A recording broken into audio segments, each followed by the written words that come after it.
প্রশ্ন জ্ঞানের চাবি, প্রশ্ন জ্ঞানের চাবি, প্রশ্ন জ্ঞানের চাবি। আলহামদুলিল্লাহি রাব্বিল আলামিন ওয়াসসালাতু ওয়াসসালামু আলা সাইয়্যিদিল মুরসালিন আম্মা বা'দ ফাআউযু বিল্লাহি মিনাশ শাইতানির রাজীম বিসমিল্লাহির রহমানির রহিম আসসালাতু ওয়াসসালামু আলাইকা ইয়া রাসূলুল্লাহ ওয়া আলা আলিকা ওয়া আসহাবিকা ইয়া হাবিবাল্লাহ আসসালাতু ওয়াসসালামু আলাইকা ইয়া নবিয়াল্লাহ ওয়া আলা আলিকা ওয়া আসহাবিকা ইয়া নূরাল্লাহ। দূরের ও কাছের, দেশের ও প্রবাসের ইসলামী ভাইরা এবং মাদানী চ্যানেলের দর্শকবৃন্দ, অনুষ্ঠান প্রশ্ন জ্ঞানের চাবি, এই অনুষ্ঠান নিয়ে আপনাদের মাঝে উপস্থিত হয়েছি। পবিত্র মাসের পবিত্র দিন অতিবাহিত হচ্ছে, মাহে রমজানের বরকতময় মাস। আসুন ভালো ভালো নিয়ত সহকারে এই অনুষ্ঠান দেখার প্রস্তুতি গ্রহণ করি। যদি সম্ভব হয় কলম ডায়েরি নিয়ে বসে যান। শরীয়তের বিধিবিধান ইনশা আল্লাহুল করিম যদি লিপিবদ্ধ করে রাখি, আগামীতে কাজে আসবে। সর্বপ্রথম দুরুদে পাকের একটি ফজিলত আমরা শুনব। নবী পাক সাল্লাল্লাহু তাআলা আলাইহি ওয়া আলিহি ওয়াসাল্লাম ইরশাদ করেন, যে ব্যক্তি আমার উপর সারাদিনে 50 বার দুরূদ শরীফ পড়ে, আমি কিয়ামতের দিন তার সাথে মুসাফা করব। সাল্লু আলাল হাবিব সাল্লাল্লাহু তাআলা আলা মুহাম্মদ সাল্লাল্লাহু আলাইহি ওয়াসাল্লাম। মাদানী চ্যানেলের দর্শকবৃন্দ, অনুষ্ঠান প্রশ্ন জ্ঞানের চাবি, এই অনুষ্ঠান আপনাদের প্রশ্নের মাধ্যমেই সাজানো হয়েছে। জি হ্যাঁ, শরীয়তে যে কোনো বিধান জানার জন্য আপনারা আমাদেরকে প্রশ্ন করতে পারেন। টিভি স্ক্রিনে নাম্বার দেখানো হচ্ছে কল সেন্টারের, এখনই আপনারা কল করে নিজের প্রশ্ন রেকর্ড করিয়ে দিন। ইনশা আল্লাহুল করিম বিভিন্ন পর্বে আপনাদের আসা প্রশ্ন আমরা অনুষ্ঠানে শামিল করব। ইসলামী বোনের আমাদেরকে কল করবেন না, তবে SMS-এর মাধ্যমে শরীয়তে যে কোনো বিধান জানার জন্য আমাদেরকে SMS করতে পারেন। সোশ্যাল মিডিয়ার মাধ্যমে যারা দেখছেন, আপনারা কমেন্টসের মাধ্যমে শরীয়তে যে কোনো বিধান জানার জন্য আমাদেরকে প্রশ্ন করতে পারেন। আলহামদুলিল্লাহ, পূর্বের ন্যায় আজকেও দারুল ইফতা আহলে সুন্নাতের মুফতি শফিক আত্তারি মাদানী দামাত বরকাতুমুল আলিয়া আমাদের সাথে রয়েছেন। তিনি বিভিন্ন প্রশ্নের উত্তর প্রদান করবেন। আমরা যাব আপনাদের প্রশ্নের দিকে, দেখি কোন ইসলাম ভাই শরীয়তের কোন বিধান জানার জন্য আমাদেরকে প্রশ্ন করেছেন। এরপরে ইনশাল্লাহ মুফতি সাহেব থেকে আমরা উত্তর নিব। জি, প্রশ্ন চালিয়ে দিন। আসসালামু আলাইকুম রহমতুল্লাহ। ওয়ালাইকুম আসসালাম রহমতুল্লাহি ওয়া বারাকাতুহু। আমার নাম ইমাম হুসাইন। মুফতি সাহেবের কাছে আমার একটি প্রশ্ন। আমাদের এলাকায় মানুষ সেহরির আগ পর্যন্ত জায়গা থাকে, ওনারা কি সেহরির আগে কি তাহাজ্জুদ পড়তে পারবে? এ ব্যাপারে মুফতি সাহেব আমাদেরকে একটু জানালে আমরা একটু উপকৃত হব। জি, মুফতি সাহেব কি বলবেন এই বিষয়ে? সারা রাত জেগে থাকে সেহরি করে, এই সময় কি তারা তাহাজ্জুদ পড়তে পারবে কিনা, শরীয়তের কি বিধান, একটু বিস্তারিত বলুন। তাহাজ্জুদের নামাজ অনেক ফজিলতপূর্ণ নামাজ, কিন্তু এটার কিছু শর্ত রয়েছে। আর সেই শর্তসমূহের মধ্যে ব্যক্তি ইশার নামাজের পরে কিছু সময় ঘুমাবেন, তখন তিনি তাহাজ্জুদের নামাজ পড়তে পারবেন। অর্থাৎ ওনার ঘুমের ভাব আসা এটা জরুরি। যদি কেউ সমস্ত রাত জাগ্রত থাকেন, সাহরির সময় চলে এসেছে, তো এখন তিনি তাহাজ্জুদের নামাজ এটা তো পড়তে পারবেন না, কেননা তার জন্য শোয়া শর্ত। এখন তিনি সালাতুল লাইল পড়তে পারবেন, অর্থাৎ নফল ছাড়বেন না, সালাতুল লাইল পড়ুন, সেটা অনেক ফজিলতপূর্ণ নামাজ। দেখুন, প্রত্যেক নামাজের কোনো না কোনো শর্ত রয়েছে যে এটা কখন হবে, এটা কখন হবে, এটা কখন হবে। তো সালাতুল লাইলকেও উত্তম পর্যায়ের নামাজ বলা হয়েছে, যেটাকে ফরজের পরে অগ্রাধিকার দেওয়া হয়েছে। এখন তাহাজ্জুদের আলাদা ফজিলত বর্ণিত হয়েছে। তো তাহাজ্জুদের জন্য এটা আবশ্যিক যে ইশার নামাজ ব্যক্তি পড়বেন, অতঃপর ঘুমাবেন। চাই তিনি আধা ঘন্টা ঘুমিয়ে নিলেন।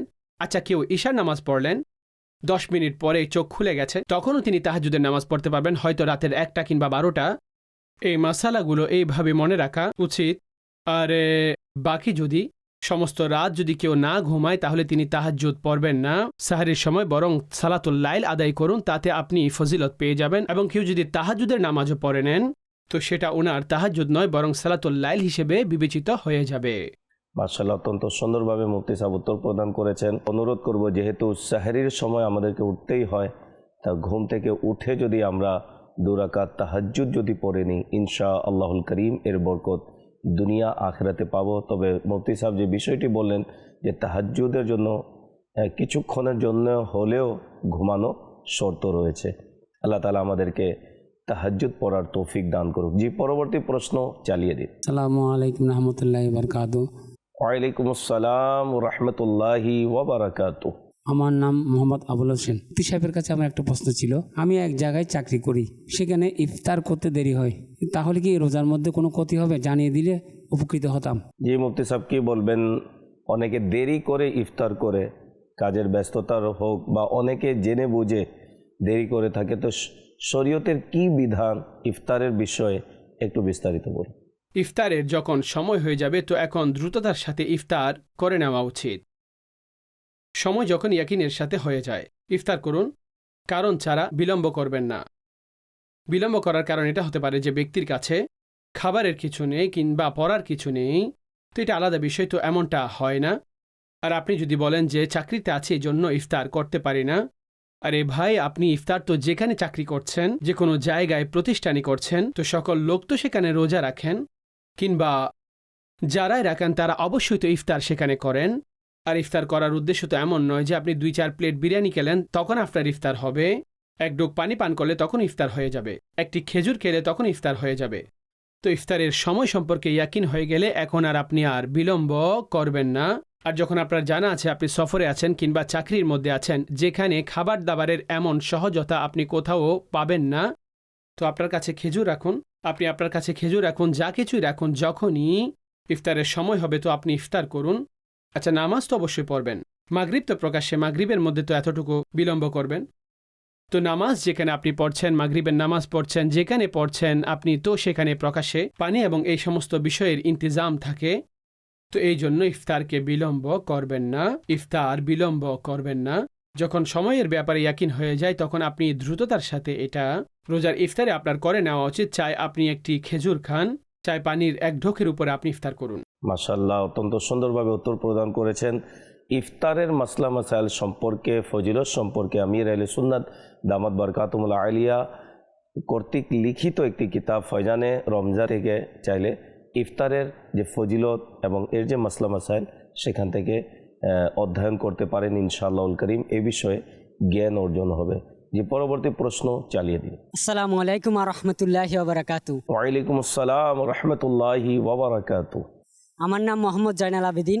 হুজুরের কাছে আমার একটি প্রশ্ন ছিল, ইফতারের জন্য কি আজান শর্ত? এর ব্যাপারে বিস্তারিত বলুন। জি মুফতি সাহেব, কি বলবেন এই বিষয়ে? অনেক জায়গায় ইফতার মাহফিল যখন হয়, ইফতারের সময় হয়ে যায়, বলার পরে অনেকে করে না, এখনও আজান হয়নি, আজান শোনার মাত্রই ইফতার করতে শুরু করে অনেকে। আচ্ছা, অনেকে আজান এর আওয়াজের দিকে কান লাগিয়ে থাকে যে আওয়াজ আসলেই আমরা ইফতার করব। তো শরীয়ত এই বিষয়ে কি দিক নির্দেশনা আমাদেরকে দিয়েছে একটু বিস্তারিত বলুন। রোজা খোলার জন্য কিংবা রোজা বন্ধ করার জন্য আজান শর্ত নয়। আজান ফজরে যেটা দেওয়া হয় সেটা নামাজে ফজরের জন্য, আর মাগরিবে যে আজান হয় সেটা মাগরিবের নামাজের জন্য। এটার জন্য সময় শর্ত। সুবহে সাদিক, সাহারির সময় শেষ হয়ে যায় যখন সুবহে সাদিক উদিত হয়ে যায়, সূর্য ডুবে গেছে, তখন রোজার ইফতারের সময় হয়ে গেছে। হ্যাঁ, আমাদের এখানে, কেননা সেহেরির মধ্যেও মানুষ ধারাবাহিকভাবে যখনই সময় শেষ হয় তখন আজান দেওয়া শুরু করে দেন। অনুরূপভাবে ইফতারের ক্ষেত্রেও যখন সূর্য ডুবে যায় তখন আজান এর আওয়াজ আসা শুরু হয়ে যায়, আজান শুরু হয়ে যায়, কোনো অসুবিধা নেই। কিন্তু যদি কোনো কারণে মুয়াজ্জিন সাহেব আজান না দেন, তো আমরা এটা বলবো না যে সেহরির মধ্যে আমরা এখনও, যেহেতু আজান আসেনি তাহলে আমরা খেতে থাকবো। আর নিঃসন্দেহে সূর্য ডুবে গেছে, মুয়াজ্জিন সাহেব এখনও আজান প্রদান করেননি, তো আমরা এটা বলবো না যে যেহেতু আজান হয়নি তাহলে আমরা ইফতারও করব না। তো এগুলোর সাথে এই বিষয়গুলো সম্পৃক্ত নয়। হ্যাঁ, যারা নির্ধারিত মুয়াজ্জিন রয়েছেন, যদি ওনারা সাহারি বন্ধ করিয়ে দেন, সাধারণভাবে এলান করা হয়, অতঃপর এর 1-1.5 মিনিট পরে আজান হয়ে যায়, তো আমাদের সতর্কতা হিসাবে তার পূর্বে সাহারি বন্ধ করে দেওয়া উচিত। অনুরূপভাবে সেই সতর্কতার সাথেই ইফতার করান কিংবা মাগরিবের আজান দিয়ে থাকেন, তো ঠিক আছে, এতে ভিত্তি করা যেতে পারে। যখন প্রত্যেক দিক থেকে আজানের আওয়াজ আসছে তো নিঃসন্দেহে এখন সব দিকে ইফতারের সময় হয়ে গেছে, সূর্য ডুবে গেছে, তো এখন রোজার ইফতার করতে পারবেন। পরবর্তী প্রশ্ন চালিয়ে দিন। আসসালামু আলাইকুম ওরহমতুল্লাহ। ওয়ালাইকুম আসসালাম রহমতুল্লাহি ওয়া বারাকাতুহু। আমার নাম মোহাম্মদ আরফাত। মুফতি সাহেবের কাছে আমার প্রশ্ন হলো, রমজান মাসের দীর্ঘ লম্বা সফর করা যাবে কিনা? এ সম্পর্কে জানিয়ে দিলে উপকৃত হতাম। জি মুফতি সাহেব কি বলবেন এ বিষয়ে একটু বিস্তারিত বলুন। একেবারে সফর লম্বা করতে পারবেন, আপনি যত সংখ্যক সফর করতে চান করতে পারেন।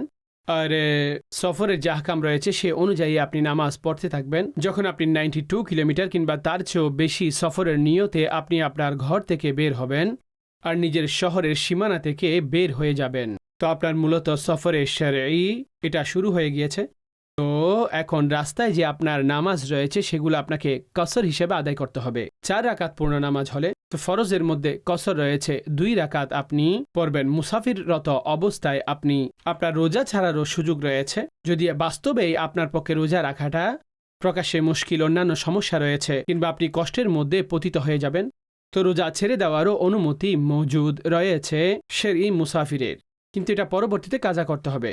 আর আজকাল এমন অনেক সুযোগ রয়েছে যে আপনার ভালো গাড়ি রয়েছে, এয়ার কন্ডিশন আপনার গাড়ি রয়েছে, কিংবা বিমানে সফর রয়েছে, কিংবা অন্যান্য ভালো গাড়িতে সফর রয়েছে, আর মানুষ রোজা রাখেন সতর্কতার সাথে, তারা রোজা রেখে দেন। তো আপনার জন্য রোজা রেখে দেওয়া এটা অধিক উত্তম, যেহেতু রমজান মাসে আপনি রমজানের রোজাগুলো রাখতে পারবেন। কিন্তু যদি শরঈ মুসাফির রোজা ছেড়ে দেন কিংবা রোজা ভেঙে ফেলেন যে আমি পরবর্তীতে রাখব, তো ওনার জন্য এই অনুমতি মজুদ রয়েছে। হ্যাঁ, শরঈ মুসাফির হচ্ছেন তিনি যিনি সকালে সাহারির যে সময় তার শেষ সময়ের মধ্যে সে অবস্থায় তিনি মুসাফিররত থাকেন, অর্থাৎ তিনি ওনার শহরের সীমানা থেকে বের হয়ে পড়েছেন। কিন্তু যদি কারো সকালে 8টায় যেতে হবে কিংবা সকালে 9টায় যেতে হবে, যত দূরে যেতে হোক, তো এখন তিনি ওনার ঘরে মজুদ রয়েছেন, সাহারির সময় ওনার ঘরের মধ্যে মজুদ, তো এমনটা করবেন না যে তিনি রোজা ছেড়ে দিবেন, ওনার রোজা ছেড়ে দেওয়ার অনুমতি নেই। হ্যাঁ, সফরের মধ্যে সাহারির শেষ সময় শেষ হয়ে যাচ্ছে, তো ওনার রোজা ছেড়ে দেওয়া, রোজা তরক করার অনুমতি রয়েছে। আর যদি কোনো অসুবিধা না হয় তাহলে রেখে দেওয়া এটা অধিক উত্তম। মাশাআল্লাহ, অত্যন্ত সুন্দরভাবে উত্তর মুফতি সাহেব দিয়েছেন। জি পরবর্তী প্রশ্ন চালিয়ে দিন। আসসালামু আলাইকুম ওয়া রাহমাতুল্লাহি ওয়া বারাকাতুহু। ওয়ালাইকুম আসসালাম ওয়া রাহমাতুল্লাহি ওয়া বারাকাতুহু। আমি মোহাম্মদ সৈয়দ কামাল। হুজুরের কাছে আমার একটি প্রশ্ন, আমাদের মসজিদে অজুখানা, ইস্তেঞ্জাখানা ইত্যাদি সকল কিছু ফিনায়ে মসজিদের মধ্যে, তাহলে কি সেখানে ইতিকাফকারী যেতে পারবে? জানিয়ে দিলে উপকৃত হব। জি মুফতি সাহেব কি বলবেন এ বিষয়ে একটু বিস্তারিত বলুন। জি হ্যাঁ, অবশ্যই ইতিকাফকারী ফিনাই মসজিদের মধ্যে, অর্থাৎ সেই জায়গা যেটা মসজিদের প্রয়োজন অনুসারে বানানো হয়েছিল, চাই সেখানে ইমাম মুয়াজ্জিনের হুজরা হোক কিংবা মসজিদের সাথে সম্পৃক্ত যে সাধারণভাবে যে ওয়াশরুম হয়, উজুখানা হয়, সেগুলো ফিনাই মসজিদের অন্তর্ভুক্ত থাকে। যখন এতটুক পর্যন্ত পৌঁছাতে মসজিদের বাহিরের কোনো অংশ এখানে যুক্ত না হয়, কিছু মসজিদ এমন রয়েছে মসজিদের দরজা থেকে বের হয়ে অতঃপর গিয়ে লেফট রাইট কোনো না কোনো উজুখানা কিংবা ওয়াশরুম, তো মধ্যখানে মসজিদের বাহিরের অংশ চলে আসে। তো এইখানে কারণ ছাড়া তো আপনি যেতে পারবেন না, প্রয়োজন হলে তখনই আপনি যেতে পারবেন। কিন্তু যদি মসজিদের বাউন্ডারির একেবারে ভেতরেই ফিনাই মসজিদের মধ্যে এই সব কিছু মজুদ থাকে, তো আপনি নর্মালি এখানে যেতে পারবেন, উজুখানার মধ্যেও যেতে পারবেন, ওয়াশরুমের মধ্যেও যেতে পারবেন। আর সর্বোপরি চেষ্টা করবেন যে প্রয়োজনের সময়ই যাবেন। অনেক লোক বলেন যে শুধুমাত্র কথা বলার জন্য সেখানে যাবেন, এমনটা করবেন না, প্রয়োজনের সময় যান, বাকি আপনি আপনার সময়টি যেখানে ইতিকাফ করেছেন সেখানেই থাকবেন, সেখানে বসুন, সেখানে অধিক সময় ব্যয় করুন, আপনার ইবাদতের মধ্যে সময় ব্যয় করুন। তো এটা অধিক সওয়াবের কাজ। অতঃপর আল্লাহর ঘরে বসেছেন, আল্লাহর মেহমান আপনি। ইতিকাফকারীর উদ্দেশ্য হচ্ছে এক জায়গায় তিনি বসে যান, আল্লাহর দরবারে ফরিয়াদ করতে থাকেন যে আল্লাহ আমাকে ক্ষমা করে দিবেন। তো অনুরূপভাবে ব্যক্তির মসজিদের মধ্যে অধিক সময় কাটানো উচিত এবং আল্লাহর দরবারে নিজের ফরিয়াদ করা উচিত। মাশাআল্লাহ, এতেকাফ সম্পর্কে মুফতি সাহেব বলেছেন। আল্লাহ তাবারাক ওয়া তাআলার সন্তুষ্টির জন্য আমাদেরকে এতেকাফে বসার তৌফিক দান করুন। এই পরবর্তী প্রশ্ন চালিয়ে দিন। আসসালামু আলাইকুম ওয়া রাহমাতুল্লাহি ওয়া বারাকাতুহু। ওয়ালাইকুম আসসালাম ওয়া রাহমাতুল্লাহি ওয়া বারাকাতুহু। আমার নাম মোহাম্মদ মুসলিমউদ্দিন আত্তারি। মুফতি সাহেবের কাছে আমি একটি প্রশ্ন করতে চাই যে পুরুষরা কি ঘরের মধ্যে ইতিকাফ করতে পারবে? এটা যদি বলে দেন আমার জন্য তো উপকারিতা হবে। জি মুফতি সাহেব কি বলবেন এ বিষয়ে একটু বিস্তারিত বলুন। পুরুষদের ইতিকাফ মসজিদের মধ্যেই হবে, তার জন্য মসজিদ ইতিকাফ নেওয়া এটা শর্ত।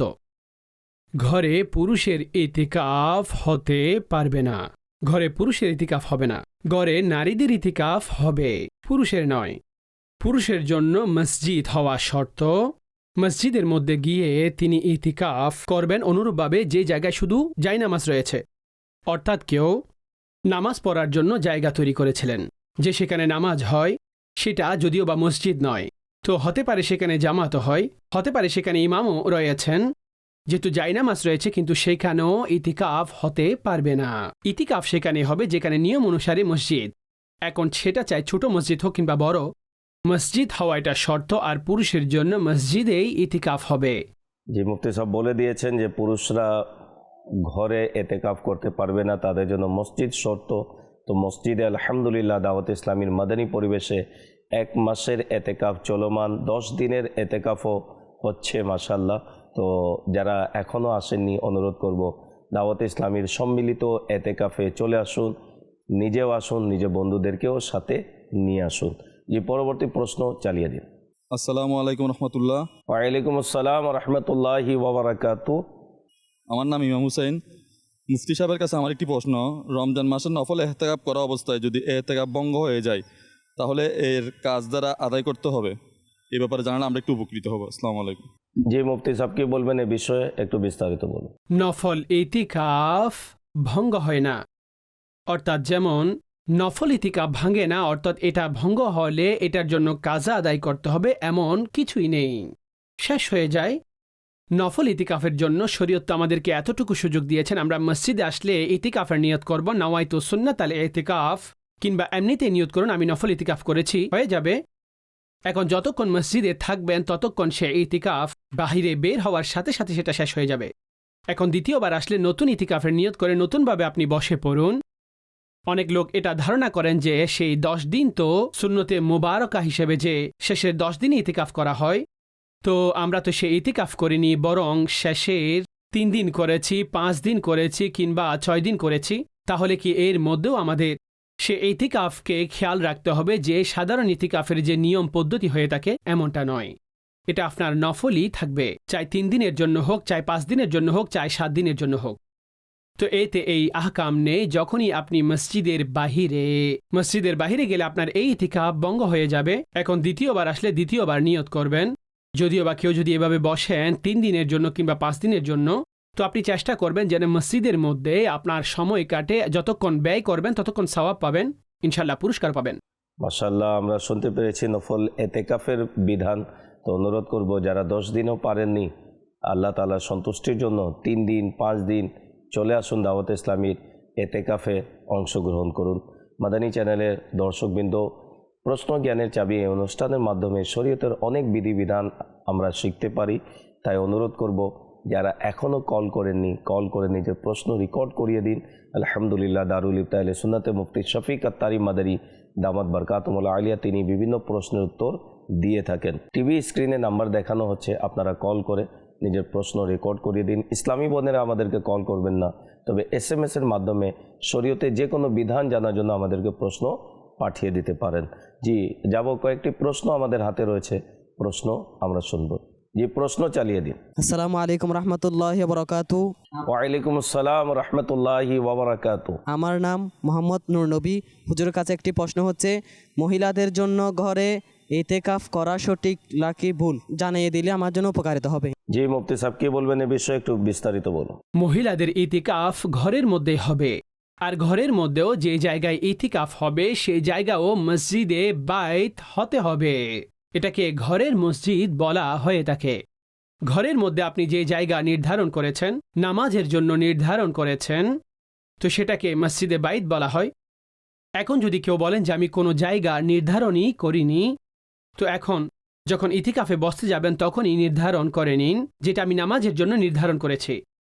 আচ্ছা, এটা এমনও নয় যে আপনি যখন এই জায়গা নির্ধারণ করেছেন এটা অন্য কোনো কাজে ব্যবহার করা যাবে না, সবসময় এমন থাকবে, এটাও নয়। কেননা বাহিরে যে মসজিদগুলো তৈরি হয়, তো মসজিদ ওয়াকফ হয়ে থাকে। এখন সেই মসজিদের জন্য হাকাম হচ্ছে সেটা কিয়ামত পর্যন্ত মসজিদ থাকবে, সেটাকে কেউ ঘর বানাতে পারবেন না। সেই মসজিদকে ভেঙে আপনি কোনো মাদ্রাসা তৈরি করতে পারবেন না, মাদ্রাসাকে মসজিদ বানাতে পারবেন না। সেটা যেই কাজের জন্য ওয়াকফকৃত সেই কাজের জন্য কিয়ামত পর্যন্ত থাকবে। কিন্তু ঘরের মধ্যে যে আমরা নামাজের জায়গা, ইতিকাফের জায়গা কিংবা নামাজের জন্য যে জায়গা নির্ধারণ করে থাকি, তার জন্য এই হুকুম নয় যে সেটা সারা জীবনের জন্য ওয়াকফ হয়ে গেছে। আপনার জন্য সুযোগ ছিল যে আপনি রমজান মাসে তার আগে আগে এই জায়গা তৈরি করে নিলেন, এখন এইদিকে আপনাকে জিনিস রাখতে হবে, ব্যাড রাখতে হবে, ইত্যাদি রাখতে হবে, অন্য কামরায় তৈরি করে নিন। অর্থাৎ যাকে আল্লাহ সামর্থ্য দান করেছেন, ওনার জায়গা অনেক ব্যাপক, অনেক উচ্চ মকাম ওনাকে দান করেছেন, তো ওনাকে অবশ্যই আমরা বলবো যে আপনার ঘরের মধ্যে কোনো পোর্শন, কোনো জায়গা নামাজের জন্য নির্ধারণ করুন। আর তার পবিত্রতা, পরিশুদ্ধতা, এই সব কিছুই এগুলো খেয়াল রাখলে ইনশাআল্লাহ এটার বরকত আপনাদের নসিব হবে। রাসূলুল্লাহ সাল্লাল্লাহু আলাইহি ওয়াসাল্লামের হাদিস যে নিজেদের ঘরকে কবরস্থান বানিও না, ঘরকে কবরস্থান বানিও না, অর্থাৎ এখানে নামাজ ছাড়া থাকবে না, ঘরের মধ্যেও নামাজ পড়ো। হ্যাঁ, যেটা ফরজ নামাজ রয়েছে সেটার আধিক্য হচ্ছে মসজিদের মধ্যে, সওয়াব বেশি মসজিদের মধ্যে, অতঃপর ওয়াজিবের অবস্থাও রয়েছে। কিন্তু ঘরের মধ্যে আপনি নফল নামাজ পড়ুন, ঘরের মধ্যে আপনি সুন্নত নামাজ পড়ুন, অন্যান্য ইবাদত গুজার আপনি এখানে করুন। তো ঘরের মধ্যেও নামাজ পড়ার অভ্যাস হওয়া এটা উচিত। সর্বোপরি ইতিকাফ বিষয়ে যে প্রশ্ন আপনি করেছেন, তো মহিলারা ইতিকাফ মসজিদে বাইতের মধ্যে ঘরের সে জায়গায় করবেন। মহিলাদের ইতিকাফ মসজিদের মধ্যে এটার অনুমতি নেই।